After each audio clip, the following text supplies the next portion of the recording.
നിലമ്പൂരിലല്ല PV അൻവറിലാണ് ഇപ്പോൾ കോൺഗ്രസിലെ ആവേശവും കലഹവും ആശങ്കയുമൊക്കെ.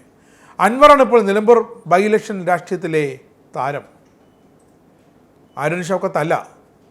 നിലമ്പൂരിൽ UDF ഇറക്കിവിടാൻ നോക്കിയ ആ കൊടുങ്കാറ്റിനെ ഇളം കാറ്റാക്കി തൻ്റെ പെരക്കമനയിലെ വീടിന് മുന്നിലൂടെ പറത്തി വിടുകയായിരുന്നു PV അൻവർ ചെയ്തത്.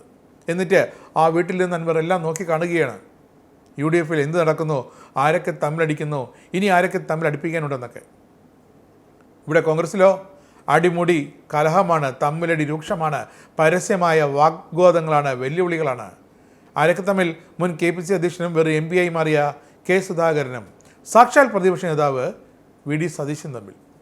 സുധീരൻ്റെ ആ തണൽ മാറിക്കിട്ടിയതോടെ ഉഗ്രപ്രതാപിയായി മാറിയ സതീശൻ്റെ ശരിക്കുമുള്ള അവതാരം ആ ഭാഷാശൈലിയിൽ നിന്ന് തന്നെ ഇപ്പോൾ വ്യക്തമാണ്. UDFിലേക്ക് കയറാൻ CPMൽ നിന്നും ഇറങ്ങി വന്ന PV അൻവർ സുധാകരൻ പാർട്ടി അധ്യക്ഷനായിരുന്ന സമയത്താണ് ഇപ്പോഴുമെങ്കിൽ ഇപ്പോൾ UDFിനുള്ളിൽ അല്ലെങ്കിൽ കോൺഗ്രസിനുള്ളിൽ കയറിപ്പറ്റിയനെ. അതിന് തടയിട്ട് ഇതുവരെ കൊണ്ടെത്തിച്ച VD സതീശനാകട്ടെ ഹൈക്കമാൻഡ് പറയാണ്, ദാ കണ്ടോ PV അൻവർ എത്ര വിപത്താണെന്ന്. അങ്ങനെ VD സതീശൻ ഹൈക്കമാൻഡിനെ വരെ ബോധ്യപ്പെടുത്തി കൊടുത്തു. K സുധാകരൻ ഓമനിച്ച് വളർത്തുന്ന PV അൻവർ എത്രത്തോളം വിപത്തായി ഇനി അങ്ങോട്ട് മാറുമെന്ന്. PV അൻവർ UDFിലേക്ക് വരുന്നത് പ്രിയങ്ക ഗാന്ധി വഴി, ഹൈക്കമാൻഡ് വഴി, KC വേണുഗോപാൽ വഴിയാണ്. അതുകൊണ്ട് തന്നെ തിരിച്ചങ്ങോട്ട് അതേ വഴി VD സതീശൻ കാണിച്ചു കൊടുത്തു അൻവർ പോകുന്ന അപകടങ്ങളെപ്പറ്റി. നിലമ്പൂർ ഉപതെരഞ്ഞെടുപ്പിൽ അൻവറിന് സഹകരിക്കാമോ പറ്റില്ലയോ എന്ന് അൻവറിന് തന്നെ തീരുമാനിക്കാമെന്നാണ് ഇപ്പോൾ പ്രതിപക്ഷ നേതാവ് പരസ്യമായി വ്യക്തമാക്കിയിരിക്കുന്നത്. എന്നാൽ K സുധാകരൻ്റേതോ അൻവർ UDFിനൊപ്പം വേണം, അല്ലെങ്കിൽ UDF തകരുമെന്ന നിലപാടാണ്. അതുകൊണ്ടാണ് സുധാകരൻ നിർദ്ദേശപ്രകാരം ഒരു പറ്റം കോൺഗ്രസ് നേതാക്കൾ പ്രതിനിധി സംഘമായി അൻവറിനെ കാണാൻ സന്നദ്ധരായത്. അപ്പോൾ അൻവർ എന്ത് പറഞ്ഞു? വേണമെങ്കിൽ എൻ്റെ വീട്ടിൽ വന്ന് കണ്ടോളൂ, ഞാൻ ഒരിടത്തേക്കും വരില്ല എന്ന്. അത് അതേപടി അനുസരിച്ച് ആ കോൺഗ്രസ് സംഘം അൻവറിൻ്റെ വീട്ടിൽ ചെന്ന് കാണുകയും ചെയ്തു, ചർച്ച നടത്തുകയും ചെയ്തു. സുധാകരൻ്റെ ഈ പണി ഇവിടെ നടക്കില്ലെന്ന് വ്യക്തമായി തന്നെ പാർട്ടി നേതൃത്വത്തെ ബോധിപ്പിച്ചിട്ടുണ്ട്, ധരിപ്പിച്ചിട്ടുണ്ട് VD സതീശൻ. ചില കോൺഗ്രസ് നേതാക്കൾ PV അൻവറിനെ കാണാൻ പോയത് പാർട്ടി നേതൃത്വത്തിൻ്റെ നിർദ്ദേശപ്രകാരമല്ലെന്നും അറിവോടെയല്ലെന്നും VD സതീശൻ വ്യക്തമാക്കുകയും ചെയ്തു.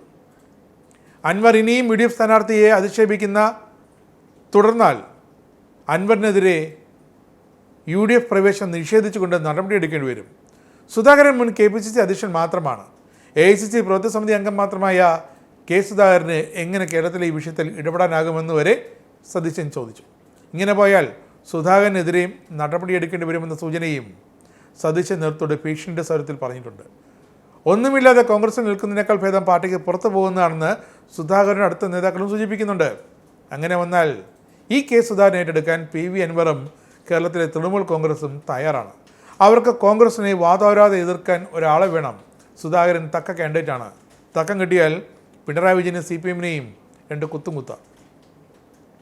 പക്ഷേ ഏറ്റെടുക്കാൻ തടസ്സം സുധാകരൻ്റെ MP സ്ഥാനമാണ്. അത് വിട്ടുള്ളൊരു കളിക്ക് സുധാകരൻ ഇനി തയ്യാറാകുമോ എന്ന് കണ്ടറിയണം. കാരണം ഇത് സുധാകരൻ്റെ ലാസ്റ്റ് ചാൻസാണ്. VD സതീശൻ തൻ്റെ ആ ഉഗ്രപ്രതാപിയായുള്ള അവതാര രൂപത്തിൽ തന്നെ തുടർന്നാൽ PV അൻവറിന് UDFിലെ സ്ഥാനാർത്ഥി സംബന്ധിച്ച തൻ്റെ നിലപാട് ഉടൻ തിരുത്തിയില്ലെങ്കിൽ കാര്യങ്ങളെല്ലാം വളരെ ബുദ്ധിമുട്ടാകും. അൻവറിൻ്റെ തന്നെ നിലപാട് ഉടൻ വ്യക്തമാക്കേണ്ടി വരും. ഇനിയും അൻവർ ആര്യൻ ഷൗക്കത്തിനെതിരെ നീങ്ങുകയാണെങ്കിൽ, വല്ലതും പറയുകയാണെങ്കിൽ അൻവറും അകത്ത് കയറാതെ പുറത്തു പോകും. അൻവറിനെ പിന്തുണയ്ക്കുന്ന സുധാകരനും പുറത്താകും. ഈ നിലപാടിൽ നിന്നും സതീശൻ തൽക്കാലം പിന്മാറില്ല. കാരണം അടുത്ത വർഷം ഏതാണ്ട് ഇതേ മെയ് മാസത്തിൽ നിയമസഭാ തെരഞ്ഞെടുപ്പ് നടക്കാൻ പോവുകയാണ്. അതിനു മുമ്പ് തൻ്റെ മുന്നോട്ടുള്ള വളർച്ചയ്ക്ക് തടസ്സമായി നിൽക്കുന്ന എതിരാളികളെ വെട്ടി നിരത്തുക എന്നത് തന്നെയാണ് സതീശൻ്റെ നിലപാട്. അത് സതീശൻ്റെ ആവശ്യമാണ്. സുധാകരനാകട്ടെ നഷ്ടപ്പെടാൻ ഇനി ഒന്നുമില്ല എന്നതാണ്.